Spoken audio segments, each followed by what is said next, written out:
Praise the lord. యేసుక్రీస్తు నామంలో మీ అందరికీ శుభములు తెలియజేస్తూ ఉన్నాం. ఈరోజు మనం ధ్యానించబోయేటువంటి అంశం వివేకము అనేటువంటి చాలా అద్భుతమైనటువంటి అంశాన్ని మనం ధ్యానిస్తున్నాం. దయచేసి అందరూ కూడా దీన్ని శ్రద్ధగా వినాలి. పెన్ను బుక్ దగ్గర పెట్టుకుని ప్రతి పాయింట్ కూడా రాసుకుంటే చాలా యూజ్ఫుల్గా ఉంటుంది మీకు. ఇది కీర్తనల గ్రంథం 14వ అధ్యాయము 2వ వచనంలో, వివేకము కలిగి దేవుని వెతకువారు కలరేమో అని యెహోవా ఆకాశం నుండి చూచి నరులను పరిశీలించెను. ప్రార్థన. మహిమ స్వరూపుడు, ఆదరణకర్త, జీవం కలిగిన మా తండ్రి, నీ ఘనమైన నామానికి వందనాలు, స్తుతులు, స్తోత్రాలు చెల్లిస్తూ ఉన్నాం.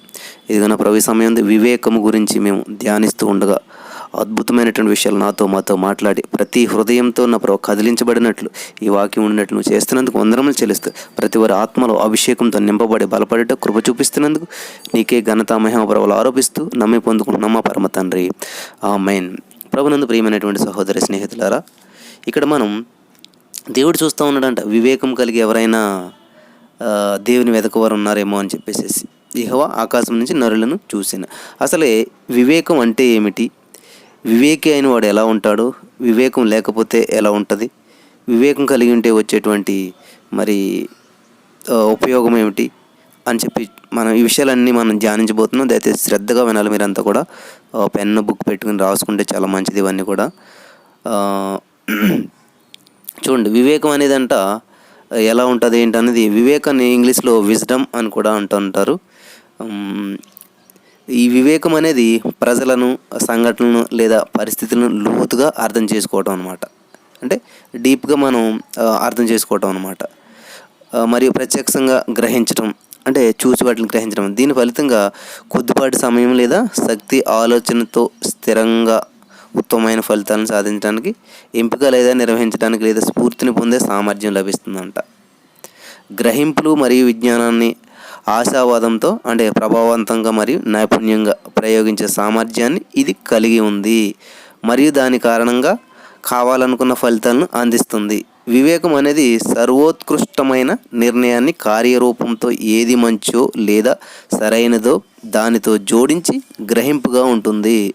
సమానార్థాలతో తీక్షణ బుద్ధి, భేదం వలన గ్రహింపు లేదా పరిజ్ఞానం ఇట్లా ఉంటాయన్నమాట. దీనికి వివేకానికి తరచుగా వ్యక్తి యొక్క భావోద్వేగ ప్రతిస్పందనలు అవసరం అవుతాయి. కోరికలు, అందుచే ఒకరి సిద్ధాంతాలు, తర్కం మరియు విజ్ఞానం వారి చర్యలను నిర్ణయిస్తాయి. టర్కీలో ఇఫెసస్లో ఉన్న సెల్సస్ గ్రంథాలయంలో వివేకాన్ని గ్రీకులో సోఫియా లేదా మూర్తిభవించింది అని చెప్పి అక్కడ ఉంటుందంట. సో ఇదనమాట వివేకం అంటే. మనకి ఇలాగ ఒక విషయాన్ని పట్ల లోతుగా జ్ఞానం కలిగి ఉండి వివేచించే దాన్ని తెలుసుకోవడం అనమాట. వివేకాన్ని విజ్డమ్ అని కూడా అంటుంటారు. మనకి ఈ వివేకం అనేది అంటే ఏంటో మనం తెలుసుకుంటా ఉన్నాం. ద్వితీయోపదేశకాండం 4వ అధ్యాయం 6వ వచనంలో చూసినట్లయితే అక్కడ, ఈ కట్టడలన్నిటినీ మీరు గైకొని అనుసరింపవలను, వాటిని గూర్చి విని జనుల దృష్టికి అది మీకు జ్ఞానము.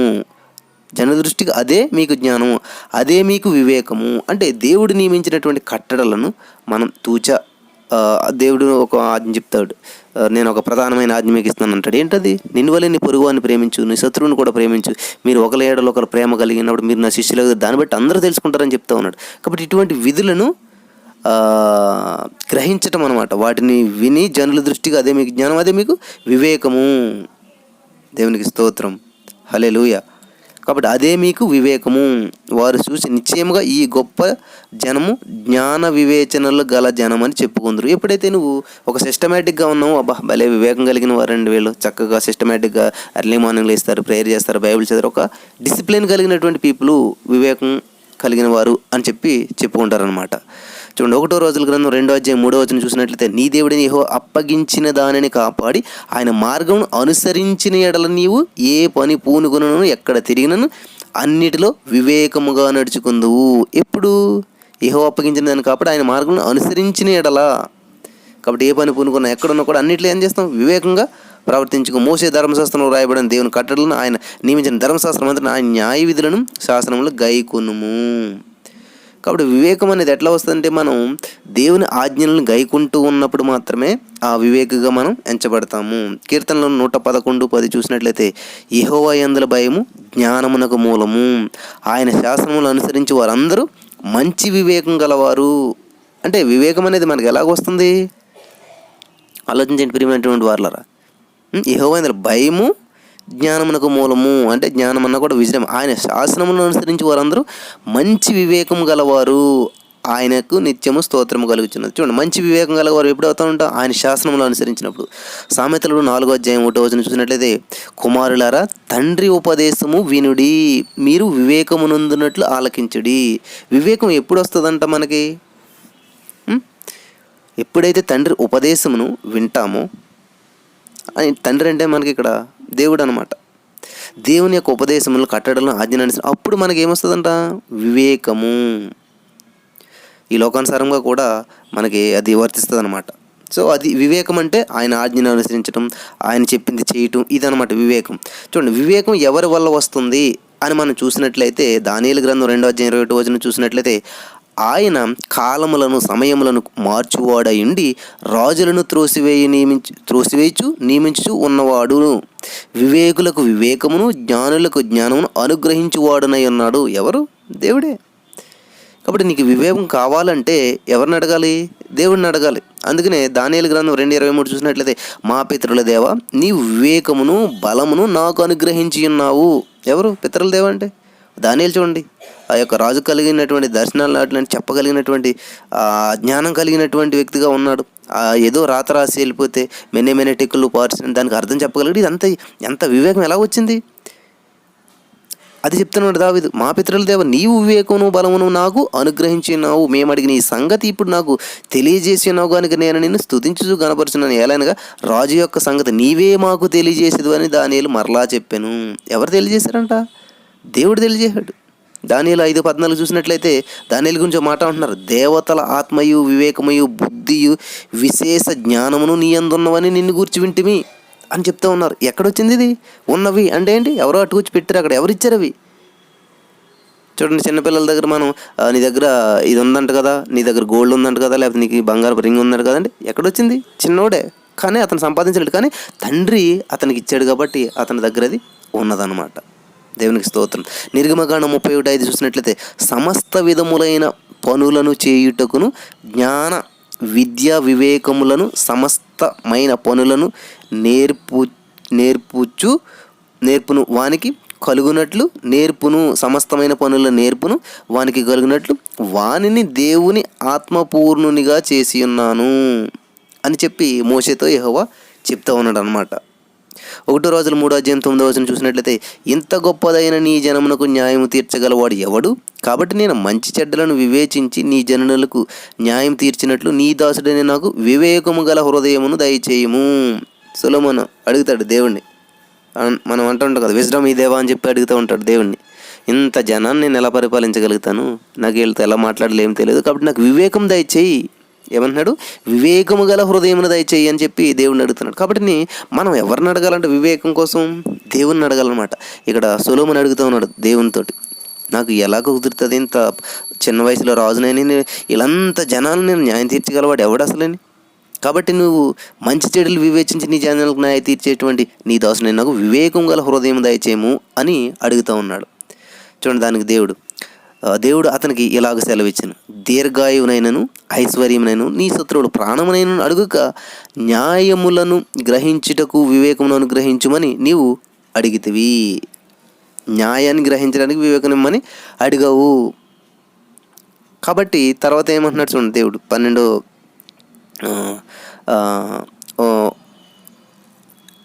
వివేకమును ఇమ్మని నీవు అడిగితివి. తర్వాత మనకు తెలుసు అక్కడ ఏమైంది అన్నది. 1 రాజులు 3:12 చూసినట్టు నీవు ఇలాగ అడిగినందున నీకు నీ మనం ఆలకించుచున్నాను, బుద్ధి వివేకములు గల హృదయమును నీకు ఇచ్చుచున్నాను. అడుగుడి మీకు ఇవ్వబడిన దేవుని వాక్యం సెలవిస్తుంది. కాబట్టి నాకు జ్ఞానం లేదు, నేను అజ్ఞానం అట్లా అనుకోకూడదు ఎప్పుడు కూడా. ప్రభువా నాకు ఈ పరిస్థితులు అనుకూలించడానికి కావాల్సినటువంటి జ్ఞానము శక్తిని సామర్థ్యం అనుగ్రహించమని ప్రార్థించినప్పుడు సొలొమోనుకి ఇచ్చినటువంటి దేవుడు నీకు నాకు కూడా ఇవ్వడానికి సిద్ధంగా ఉన్నాడు. హృదయమును అడిగినందుకు ఏం చేశాడంటే, నువ్వు అలాగ అడిగినందుకు నీ మనం ఆలకించున్నాను, బుద్ధి వివేకములు గల హృదయం నీకు ఇచ్చుచున్నాను. పూర్వీకులలో నీ వంటి వాడు ఒకడును లేడు, ఇక మీదట నీ వంటి వాడు ఒకడును ఉండడు. కాబట్టి మనం ఎలాగోలని కష్టపడి ఈ కార్యం చేసుకుందాం, ఈ భారం నుంచి బయటకు వద్దాం, ఈ శ్రమ నుంచి బయటకు వద్దాం కష్టపడి ప్రయత్నాలు చేస్తుంటారు చాలామంది. దేవునికి అవకాశం ఇవ్వరు.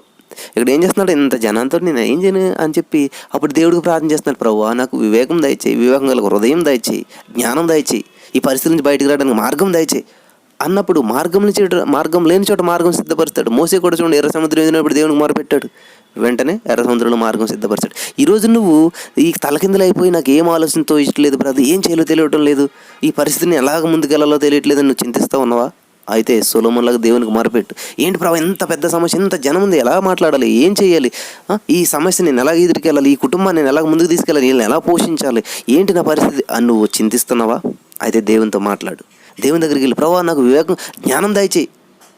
చూడండి, దేవుడు మొరపెడితే నీకు డబ్బులు చేతిలో పెట్టాడండి, డబ్బులు ఎలా సంపాదించాలో మార్గాన్ని చూపిస్తాడు.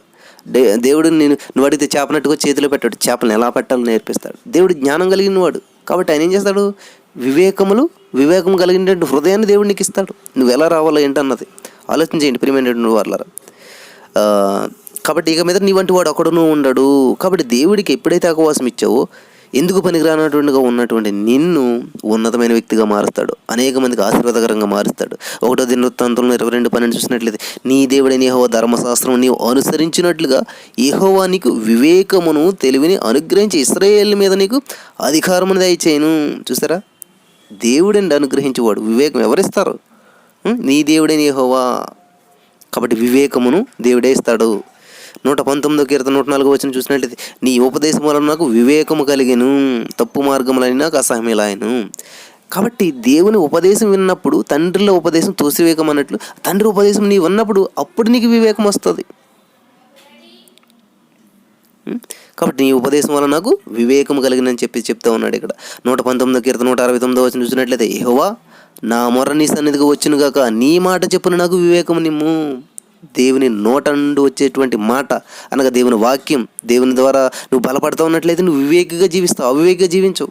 23:5 చూసినట్లయితే, యెహోవా ఎలాగ ఆజ్ఞిస్తున్నాడు, రాబో దినములలో నేను దావీదునకు నీతి చిగురును పుట్టించెదను, అతడు రాజై పరిపాలన చేయును, అతడు వివేకముగా నడుచుకొనుచు కార్యము జరిగించును, భూమి మీద నీతి న్యాయములను జరిగించును. సొలొమోను గురించి చెప్తా ఉన్నాడు దావీదుతోటి దేవుడు. వివేకము కలిగి ఏం చేస్తారంట, వివేకముగా నడుచుకొనుచు కార్యము జరిగించును. దేవునికి స్తోత్రం. కాబట్టి వివేకంగా ఉన్నప్పుడు మనకి ఎంత బాగుంటుందండి. ప్రతిదీ జ్ఞానంతో చేస్తున్నాడు, భలే తెలుగుగా మాట్లాడుతున్నాడండి వాళ్ళ అబ్బాయి, ఆ అబ్బాయి చాలా చిన్నోడేనండి కానీ ఎంత జ్ఞానంయుతంగా మాట్లాడుతున్నాడండి అని మీ పిల్లల గురించి ఎవరైనా చెప్తున్నప్పుడు ఎంత ఆనందంగా ఉంటుంది. మరి నీవు దేవుని కుమార్తెగా ఉన్నటువంటి నీవు దేవుని మహింపరచగలుగుతున్నావా? వివేకము ఉంటే వివేకం దేవుడిస్తాడు. కాబట్టి దేవుని వివేకంతో అడిగాడు కాబట్టి జ్ఞానంతో ఆ యొక్క రాజ్యాన్ని అంతా పరిపాలించి ఒక యుద్ధం లేకుండా, ఒక రక్తపు బొట్టు చిందించకుండా దావీదు 66 యుద్ధాలు చేశాడు, అన్ని విజయం సాధించాడు. కానీ దావీదు కొడుకునేటువంటి సొలొమోను ఎక్కడ యుద్ధం లేదండి, అంతా శాంతియుతంగానే యుద్ధం లేకుండా చక్కగా మరి పరిపాలించాడు. ఇదంతా వివేకం వలన. ఒకవేళ వివేకం లేకపోతే ఏమవుతుంది? వివేకం లేకపోతే వివేకానికి ఆపోజిట్ అవివేకం. అవివేకి అని తిడుతుంటాం కదా మనం, అజ్ఞాని అంటుంటాం కదా. కాబట్టి వివేకం లేకపోతే 1వ దినవృత్తాంతంలో 21:8 చూసినట్లయితే, దావీదు నేను ఈ కార్యం చేసి దావీదని ఈ కార్యం చేసి అధిక పాపం తెచ్చుకుంటుని, నేను మిక్కిలి అవివేకంగా ప్రవర్తించి తిని, ఇప్పుడు నీ దాసుని దోషము పరిహరించుమని దేవునితో మొరపెట్టగా. ఎందుకని అక్కడ మనం చూసుకున్నట్లయితే, మీరు 1వ దినవృత్తాంతంలో 21 మొదటి నుంచి చదువుకుంటే అక్కడ ఒక స్టోరీ నడుస్తుంది అనమాట. ఏంటంటే, జనాభా లెక్కలు పెట్టద్దు అని చెప్పి ఒక ప్రవక్త ద్వారా దావీదుకి దేవుడు తెలియజేస్తాడు. కానీ ఆ మాట వినకుండా ఏం చేస్తాడు, కుదరదని చెప్పి జనాభా లెక్కలు చేయించాడు. దానివల్ల ఏమవుతుందంటే చాలా ఇబ్బంది ఎదురవుతుంది అనమాట. అంటే వివేకంగా ప్రవర్తించకుండా అవివేకం, అంటే ప్రవక్త ద్వారా కూడా చెప్పిన మాట వినకుండా దావీదు చేసినటువంటి ఆ పనికి ఈ కార్యం చేసి నేను అధిక పాపం తెచ్చుకుంటుని, నేను మిక్కిలి అవివేకంగా ప్రవర్తించితిని అని చెప్పి బాధపడుతూ ఉన్నాడు అనమాట. కాబట్టి నువ్వు ఎప్పుడైతే అవివేకంగా అజ్ఞానంగా ఉంటావో ఎవరి మాట వినవు అనమాట. దాన్ని పర్యవసానంగా నీకేమొస్తుంది? పాపం.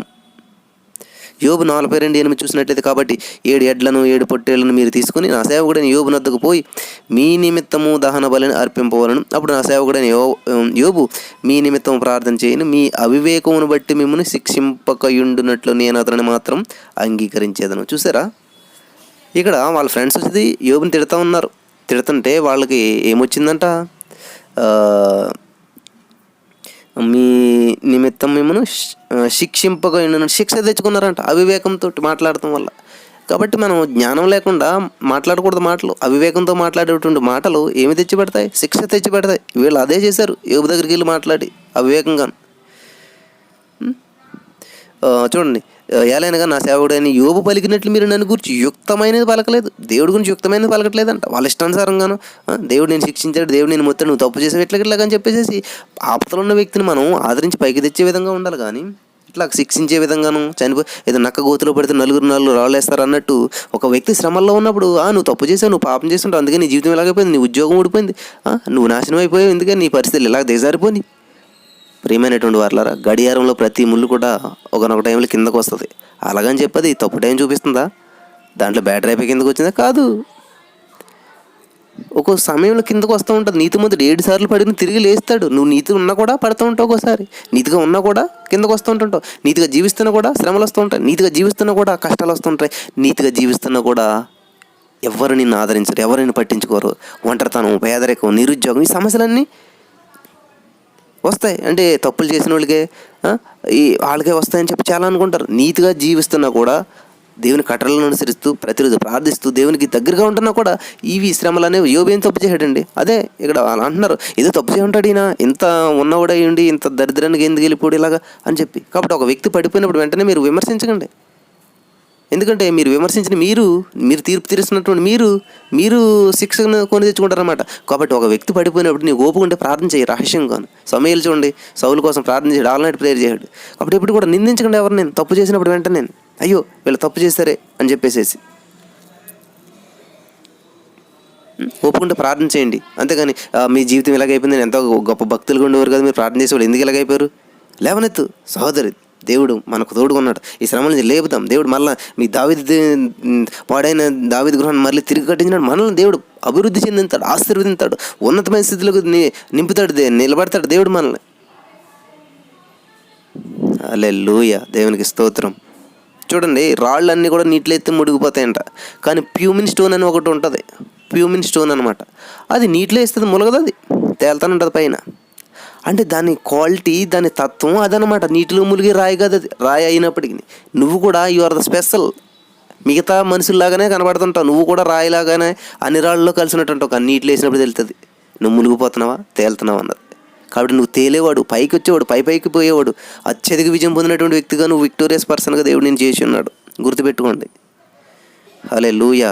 వివేకం లేకపోతే ఎట్లాంటివి ఉంటాయి చూడండి. అంటే ఆలోచన లేకుండా, ఒక విషయావగాహన లేకుండా చేసేటువంటి పనులు. సామెతల గ్రంథం 11:22 చూసినట్లయితే, వివేకం లేని సుందర స్త్రీ పంది ముక్కనున్న బంగారు కమ్మ వంటిది.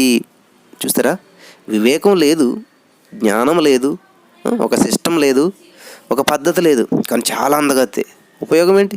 ఒక పందికి మీరు పెంచుకుంటా చక్కటి ముత్యం లాంటి బంగారము ముక్కు పొడక చేయించి దానికి ముక్కు పెట్టారనుకోండి, అది ఎంచక్క ఇలా పైకి పెట్టి చూసుకుంటుందా? పట్టికలు ఎక్కడ పెడుతుంది? బురదలో పెడుతుంది. అర్థమైంది కదా? కాబట్టి జ్ఞానం లేకుండా ఉన్నటువంటి వ్యక్తి అందమైన వాడైనప్పటికీ, ఐశ్వర్యవంతుడైనప్పటికీ, ఏది ఉన్నప్పటికీ ఏమవుతుందంట? పంది ముక్కునున్నటువంటి బంగారు కమ్మిలాగా. అంటే తనకున్నదంతా కూడా తీసుకెళ్ళి ఏం చేస్తాడు? అగౌరవం చేసుకుంటాడు, బూడిద పాలు చేసుకుంటాడు అని అన్నమాట. కాబట్టి నీకున్నటువంటి అందానికి వివేకం కలిస్తేనే అది ఆశీర్వాదకరంగా మారుస్తుంది.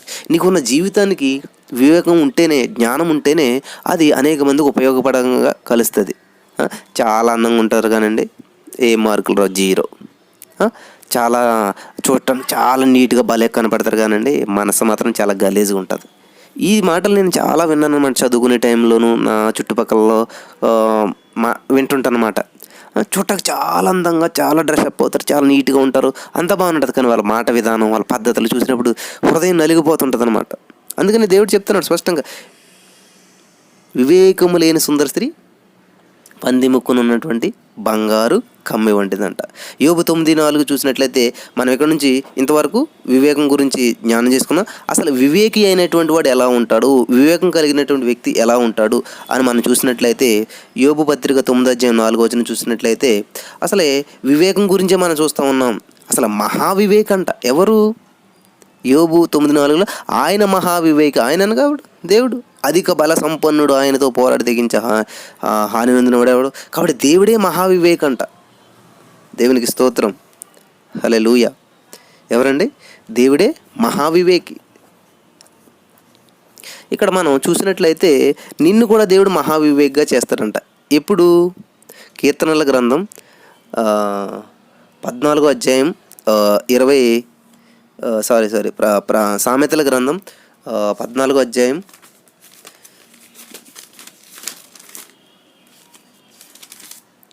సామెతల గ్రంథం 14వ అధ్యాయం 29వ చూసినట్లయితే దీర్ఘశాంతము గలవాడు మహావివేకి. చూసారా? దేవుడు మాత్రమే కాదు మహావివేకి, నిన్ను కూడా మహావివేక్గా ఆయన స్వరూపంలోకి నిన్ను మార్చుకోవాలని చూస్తున్నాడు. ఎప్పుడు? మహావివేక్గా నువ్వు మారాలనుకుంటే శాంతం కాదు, నువ్వు శాంతం కలిగినట్లయితే వివేక్గా ఎంచబడతావంట. నువ్వు కేవలం శాంతం మాత్రమే కలిగినట్లయితే వివేక్గా ఎంచబడతావు, కానీ దీర్ఘశాంతం కలిగినట్లయితే మహావివేక్గా ఎంచబడతా ఉంటావు. చూడండి, వివేకి అనేటువంటి వానికి ఉండవలసినటువంటి చూడండి, సామెతలు 14:29 దీర్ఘశాంతం గలవాడు మహావివేక్గా ఎంచబడుతున్నాడు. అసలు వివేక్ అనేటువంటి వాడు ఎలా ఉంటాడు? సామెతల గ్రంథం 11వ అధ్యాయం 12వ చూసినట్లయితే తన పొరుగువానిని తుణీకరించేవాడు బుద్ధి లేనివాడు. వివేకి అయిన వాడు మౌనంగా ఉంటాడంట. ఎలా ఉంటాడండి? వివేకి అయినటువంటి వాడు మౌనంగా ఉంటాడు. సామెతల గ్రంథం 11:12 చదువుకోండి మీరు. వివేకి అయిన వాడు మౌనంగా ఉంటాడంట. తర్వాత సామెతల గ్రంథం 12వ అధ్యాయం 16వ చూసినట్లయితే మూఢుడు కోపపడున్నది నిమిషములోనే బయలుపడిపోయాను, కానీ వివేకి నిందను వెల్లడపరచక ఊరకుండును. వివేకం కలిగినటువంటి వ్యక్తి ఏం చేస్తాడు? నిందను వెల్లడపరచక ఊరుకుంటాడు అనమాట. ఇప్పుడు చూడండి, యూసుఫు మరియమ్మ గారు ప్రెగ్నెంట్ అని తెలిసిన వెంటనే అతను ఏం చేశాడు? వివేకమైనటువంటి కాబట్టి ఏం చేశాడు? అతను ఆమె మీదకి వచ్చినటువంటి నింద, అమ్మో పెళ్ళి కాకుండా ఈమె ప్రెగ్నెంట్ వచ్చిందేంటి అని చెప్పి పేపర్లో ఏం చేసేసి 10 మంది 100 మంది పెద్దలను పిలిచి, ఇలా చేసిందేంటి ఈవిడ, ఇలా దాన్ని నేను చేసుకోను అని చెప్పి అందరికి చెప్పి ఆమె నీ వెల్లడి చేయట్లేదు, ఆమె మీదకి నింద మోపట్లేదు. ఏం చేస్తున్నాడు? ఊరుకుంటున్నాడు అనమాట. వండర్ఫుల్ కదండి. మరి వివేకమైనటువంటి లక్షణాలు కలిగిన ఈ రోజున మనకు ఎవరైనా పక్కలో తప్పు కనపడి, దైవ సేవకులే పక్క వాళ్ళ విషయాలు ఏదైనా చిన్న తప్పు కనపడ్డది అనుకోండి, వెంటనే పబ్లిక్ చేసేసేసి మొత్తం బయటకు పెట్టేసేసి అలాగని చెప్పేసి చెప్తా ఉన్నటువంటి రోజులు ఇవి. వివేకులు అంటారా వాళ్ళు? చూడండి ఏం చేస్తాడంట? వివేకి అయిన వాడు నిందను వెల్లడపరచగా దాచిపెడతాడంట. మూఢుడు ఏం చేస్తాడు? నిమిషంలోనే మొత్తం బయలుపోతాడు అనమాట. దేవునికి స్తోత్రం. సామెతలు 12:23 చూసినట్లయితే వివేకి అయినవాడు తన విద్యను దాచిపెట్టును, అవివేక హృదయాలు తమ మూఢత్వం వెల్లడి చేయరు.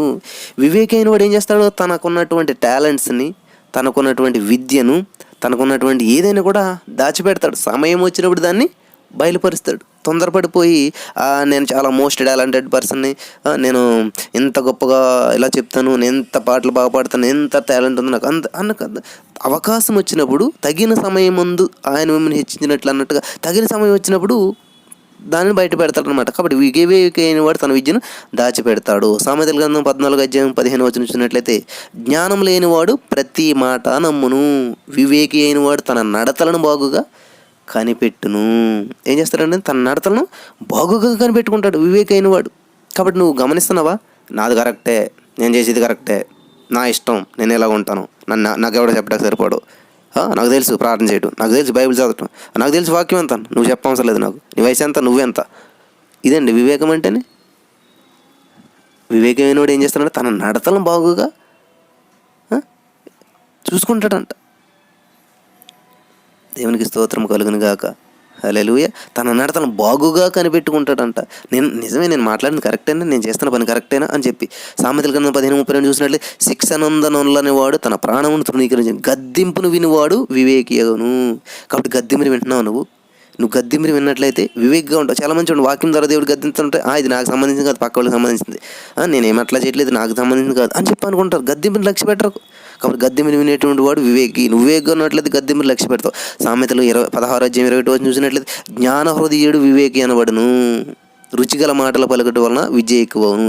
కాబట్టి జ్ఞానం కలిగినటువంటి వ్యక్తి మాట్లాడుతూ ఉంటే మనకి వినబుద్ధేస్తూ ఉంటుంది. జ్ఞాన హృదయుడు ఏం చేస్తారు, వివేక్గా ఉంటాడనమాట. సామెతల గ్రంథం 17:20 చూసినట్లయితే ఒకడు మూఢుడైనను మౌనంగా ఉండే జ్ఞాని అని ఎంచబడును, అట్టివాడు తన పెదవులు మూసుకొనగా వాడు వివేకి అని ఎంచబడును. చూడండి, వివేకి ఎప్పుడు కూడా మాట్లాడేసేయాలనుకుంటాడు. ఆ అవకాశం కూడా ఎవరికైనా కొంతమంది అవివేకులు. వివేకైన కూడా ఏం చేస్తారు, తన విద్యను దాచిపెట్టేప్పుడు కూడా దాని దగ్గర ఎంత టాలెంట్ ఉన్నా కూడా ఎదుటి వాళ్ళు చెప్తున్నప్పుడు వింటూ ఉంటాడనమాట, గ్రహిస్తూ ఉంటాడనమాట. దేవునికి స్తోత్రం. హల్లెలూయా, హల్లెలూయా. కాబట్టి చూడండి, సామెతల గ్రంథం 17:27 ఒక మాట, శాంత గుణములు గలవాడంట వివేకంట. కాబట్టి కూల్గా ఉంటాడనమాట. సామెతలు 25 చూసినట్లయితే లోతైనటువంటి ఆలోచనలు కలిగి ఉంటాడంట. సామెతల గ్రంథం 25 చూసినట్లు నరుని హృదయంలో ఆలోచన లోతు నీళ్ళ వంటివి, వివేకం గలవాడు దానిని పైకి చేదుకొనును. చాలా లోతుగా ఆలోచిస్తాడు అనమాట. వివేకం కలిగినటువంటి వ్యక్తి ఎప్పుడు కూడా పైన మాత్రం ఆలోచించడు. శాంత గుణములు కనవాడు వివేకించబడతాడు, లోతైనటువంటి ఆలోచనల్ని కలిగి ఉంటాడు. దేవునికి స్తోత్రం. హల్లెలూయా. మరి మనం వివేకం కలిగి ఉన్నట్లయితే దేవుని సన్నిధిలో ఉపయోగం ఏమిటి, వివేకైనటువంటి వాడు ఎలా ఉంటాడో మనం చూడగలిగాం.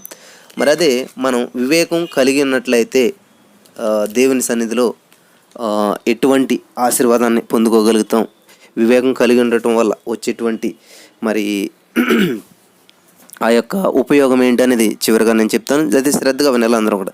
వివేకం కలిగి ఉంటే 1 సమూయేలు 18:30 చూసినట్లయితే ఫిలిష్తీయులు సరదాలు యుద్ధమునకు బయలుదేరి వచ్చి వారు బయలుదేరినప్పుడెల్లను దావీదు బహు వివేకము కలిగి ప్రవర్తించుచు రాగా సౌలు సేవకులందరికంటే అతని పేరు బహు ప్రసిద్ధికెక్కెను. చూడండి, యుద్ధం వచ్చినప్పుడు చాలా వివేకంగా ప్రవర్తించేవాడంట. 66 యుద్ధాలు చేసినా కూడా ఎక్కడా ఓడిపోలేదు దావీదు. కాబట్టి ఏమైంది, బహు ప్రసిద్ధికి ఎక్కెను. ఏంటది, దావీదు పేరు. కాబట్టి నువ్వు ఎప్పుడైతే వివేకం కలిగి ఉంటావో ఏమొస్తుందంటే నీ పేరు బహు ప్రసిద్ధి చెందుతుందంట. కాబట్టి నువ్వు పేరు ప్రఖ్యాతులు కదా, నువ్వు పని చేయవసరం లేదు. నువ్వు వివేకం కలిగి ఉండేటకు వివేకం కొరకు దేవుని దగ్గర కనిపెట్టినప్పుడు ఆటోమేటిక్గా నీ పేరు వస్తుంది. చూడండి, ఈ రోజుల్లో ఫేస్బుక్, వాట్సాప్ ఎక్కడ చూసినా కూడా పెద్ద పేరు ఉంటుంది, చిన్న వాక్యం ఉంటుంది అనమాట.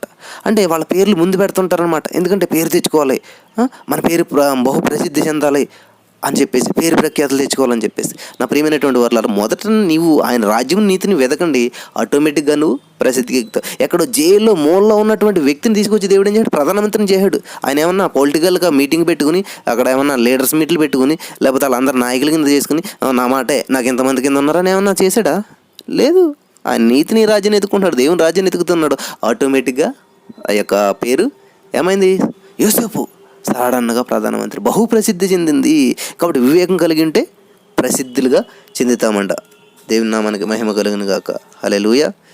నెక్స్ట్ 1 దినవృత్తాంతం 27:32 చూసినట్లయితే దావీదు పిన తండ్రి అయిన యోనాతాను వివేకము గల ఆలోచనకర్త అయి ఉండెను. చూడండి, గనుక అతడు శాస్త్రిగా నియమింపబడెను. ఎప్పుడైతే నీకు వివేకం కలిగి ఉంటుందో, శాస్త్రిగా అంటే గొప్ప సజెషన్ ఇచ్చేటువంటి వ్యక్తిగా, గొప్ప జ్ఞానం కలిగినటువంటి వ్యక్తిగా అతన్ని నియమించడం జరిగిందన్నట్టు. కాబట్టి నీ వివేకమే నీకు గుర్తింపును తెచ్చిపెడుతుంది.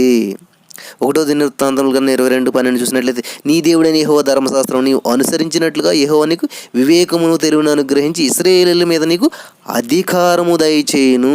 ఎప్పుడైతే వివేకం కలిగి ఉంటావో నీకేమొస్తుందంట, అధికారం వస్తుందంట. దేవునికి స్తోత్రం. హల్లెలూయా. అలాగే మరి కీర్తనల గ్రంథం 101:2 చూసినట్లయితే నిర్దోష మార్గమును వివేకముతో ప్రవర్తించెదను. హల్లెలూయా. ఎప్పుడైతే నీకు వివేకం కలిగి ఉంటావో నిర్దోషంగా నడుస్తావు, తప్పు చేయవు, నిర్దోష మార్గంలో యథార్థంగా నడుస్తూ ఉంటా. నిర్దోష మార్గమున వివేకముతో ప్రవర్తించేదను అని చెప్తా ఉన్నాడు ఇక్కడ. చూడండి, సామెతల గ్రంథం 12 చూసినట్లయితే ఒక్కొక్క మనుషుడు తన వివేకం కొలది పొగడబడును. కాబట్టి ఎప్పుడైతే నీ వివేకం కలిగి ఉంటావో పొగడతొస్తుంది అనమాట నీకు.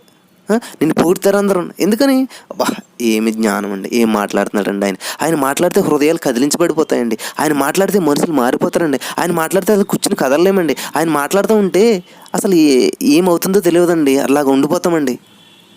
బ్రదర్ మీరు మాట్లాడుతుంటే మా హృదయాలు కదిలించబడతాయి, మీరు మాట్లాడుతుంటే దేవుణ్ణి మేము నిజంగా కనుగొనగలుగుతున్నాం, దేవుని సన్నిధి మేము నిజంగా అనుభవించగలుగుతున్నాం అని చెప్పి ఏం చేస్తూ ఉంటారు? దావీదుని పొగుడుతూ ఉంటారు, దావీదుని చాలా పొగుడుతూ ఉంటారు చాలామంది. సొలొమోను పొగుడుతూ ఉంటారు, ఎంత జ్ఞానం, ఎంత భలే తీర్పు తీర్చాడని చెప్పేసి. దేవునికి స్తోత్రం. హల్లెలూయా, హల్లెలూయా. మరి సామెతల గ్రంథం 15:20 చూసినట్లయితే బుద్ధి లేని వానికి మూఢత సంతోషకరము. బుద్ధి లేనివాడికి అంటే ఆడు మూఢత సంతోషకరం, కానీ వివేకం గలవాడు చక్కగా ప్రవర్తిస్తాడంట. ఒక గుడ్ క్యారెక్టర్ కలిగి ఉంటావు, ఆడి ప్రవర్తన అంతా కూడా ఎంతో అద్భుతంగా ఉంటుందన్నమాట. దేవునికి స్తోత్రం. హల్లెలూయా, హల్లెలూయా. సామెతల గ్రంథం 17:27 చూసినట్లయితే మితముగా మాట్లాడువాడు తెలియగలవాడు, శాంత గుణములు గలవాడు వివేకం గలవాడు. కాబట్టి వివేకైన వాడు ఏం చేస్తాడంట? శాంత గుణములు కలిగి ఉంటాడు అనమాట.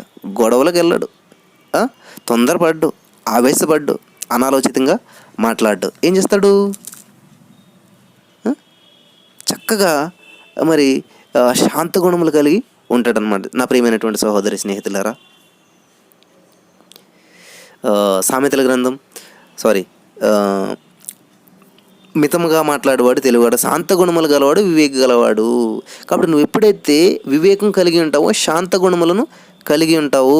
నెక్స్ట్ మనం చూసినట్లయితే ఎహెజ్కేలు గ్రంథం 28:3 నీ జ్ఞానము చేతను నీ వివేకము చేతను ఐశ్వర్యమునందుతివి. దేవునికి స్తోత్రం. చూసారా, ఎప్పుడైతే నువ్వు వివేకం కలిగి ఉంటావో ఏం చేస్తావంట? ఐశ్వర్యం కలిగి ఉంటావంట. ఈ రోజున నువ్వు పేదరికంలో, నిరుద్యోగంలో, శ్రమల్లో ఉంటున్నావు అంటే ఏంటి? ల్యాక్ ఆఫ్ నాలెడ్జ్ అనమాట. అంటే ఏంటి? జ్ఞానం లేకపోవడం. జ్ఞానం అంటే వివేకం అన్న విజ్డమ్.